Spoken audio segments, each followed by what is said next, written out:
welcome back to the Hot Diggity Dog Read to Your Dog at Home series. And our friend Humboldt is waiting to hear what's going to happen to him. Here he is.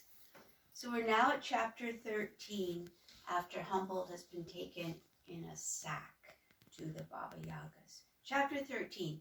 Humboldt, I'm home, Mrs. Gimmidge announced cheerily as she opened the front door. Humboldt, are you there? Strange, she thought, as he was usually waiting in the front parlor to greet her when she arrived. She went to the bottom of the stairs and called up. No answer. After checking his bedroom and the rest of the upstairs, she grew alarmed. Maybe he's still in the shop, she thought. She opened the shop door. Ching, ching went the frog knocker. The shop was dark and eerily still. Mrs. Gimmidge switched on the light. Everything looked in order. Wait. Something gleamed from behind the counter. The cash register had been left open. That was odd. Had there been an emergency? She rushed out into the garden, panic rising. Humboldt! Humboldt! Come here at once! Where are you? She was shouting now. It's not the time to play a joke. Come out, Humboldt! The only sound that greeted her was the peep of a little sparrow. Grabbing her high-beam flashlight, Mrs. Gimmidge made a thorough search of the garden, but there was no sign of her Humboldt. Fear made her feel thick and weary. He could be a bit of a trickster, but this was going too far. Surely he wouldn't have just up and left, run away, and not at least leave a note. The two of them had been getting along famously. Mrs. Gimmidge decided to ring Itzhak. He'd know what to do. Itzhak arrived within minutes. Humboldt's gone, vanished into thin air, Mrs. Gimmidge moaned. God mine, what is our Humboldt? I've no idea. I've searched the house, the garden, the front and back of the shop, even the back shed. Surely he could not have running away. No, of course not. He had no reason to. We're very happy together, cozy and happy, really. My very own troll, Mrs. Gimmidge's voice wavered. Mrs. Gimmidge, I make some tea, and then together we think. Over tea, Itzhak drew up a list. Finding Humboldt. Check with neighbors. Check room closet. Back sweet storage area in case Humboldt had eaten too many sweets and fallen asleep. Check under his bed.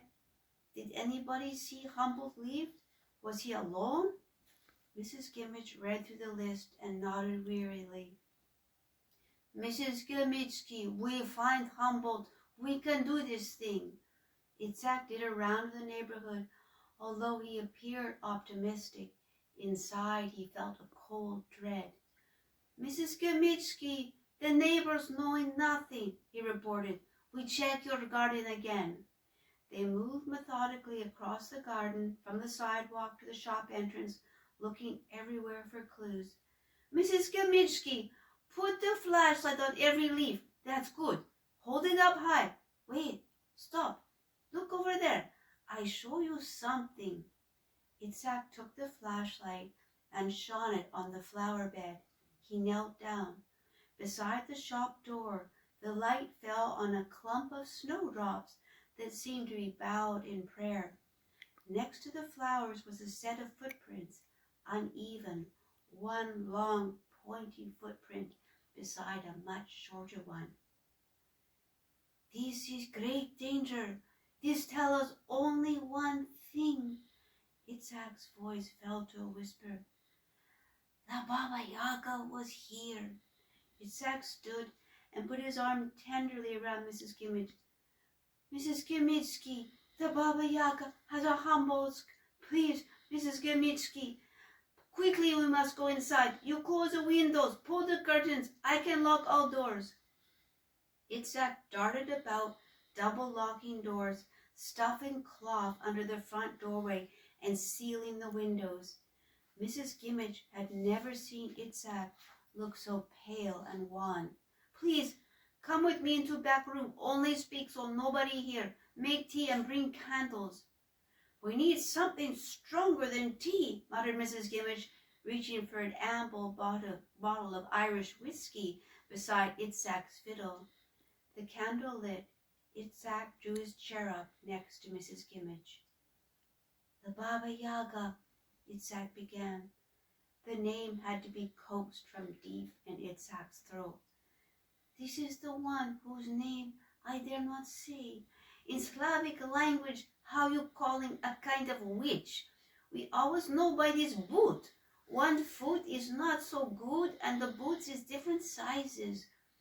The Baba Yaga is come and taking our Humboldts. One time I warned Humboldts about this strange creature, but so sorry I was not here to protect him.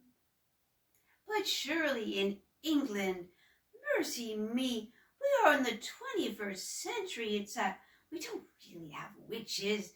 That is storybook stuff." "Ah, Mrs. Gimmidge," Itzhak shook his head. "Mrs. Gimmidge, you know some things very well. Some things Itzhak know. I learned this when I was a small child in Poland. My mother, always she telling me, and my sisters these long ago stories. Sometimes I can't sleep the wink after. Mostly the Baba Yaga, she lived in this forest, in strange house on top of the chicken lakes. But sometimes you never know, modern times, people traveling more. Mrs. Gimmidge, you'll never knowing." "But Itzhak, what do these Baba Yagas do?" "Shh! Don't speak the name we dare not say." Itzhak stroked her cheek. "Now we know about what time Humboldt's key left. We have these footprints, and remember what he was wearing? His moss green plaid trousers with built-in suspenders, and his nightcap. He doesn't go anywhere without his nightcap. Poor little Humboldt. It's not much to go on, Itzhak." Mrs. Gimmidge poured herself a second thimbleful of Irish whiskey. "Come morning, we'll distribute posters of Humboldt everywhere. We'll get the neighborhood children to help. We'll go to the press, the police, even the Queen." They talked until a tinge of pink crept into the sky, and the milkman was beginning his rounds. Mrs. Gimmidge tried to sleep, but it was no use. "I'm ringing Scotland Yard," she announced. "This is good thinking, Mrs. Gimmidge," said Itzhak, who hadn't even bothered to go to bed. "Scotland Yard, yes, I'd like to report a missing troll." "Missing coal," the man on the other end replied in a slow, deliberate way, as if he had partaken of too much fatty cheese and Guinness stout. "My dear sir," Mrs. Gimmidge replied, "this is not a case of missing coal. This is about our troll, Humboldt of Albert Street Bridge, who was received by Her Majesty as reported in the Times of London." The officer cleared his throat. "Right, of course. I read all about it. We'll send out our top fellows on the double, ma'am. Now, would you kindly spell your address? Slowly, please." Thank you. The end of chapter 13. And hop on board for chapter 14 coming up shortly. Cheerio.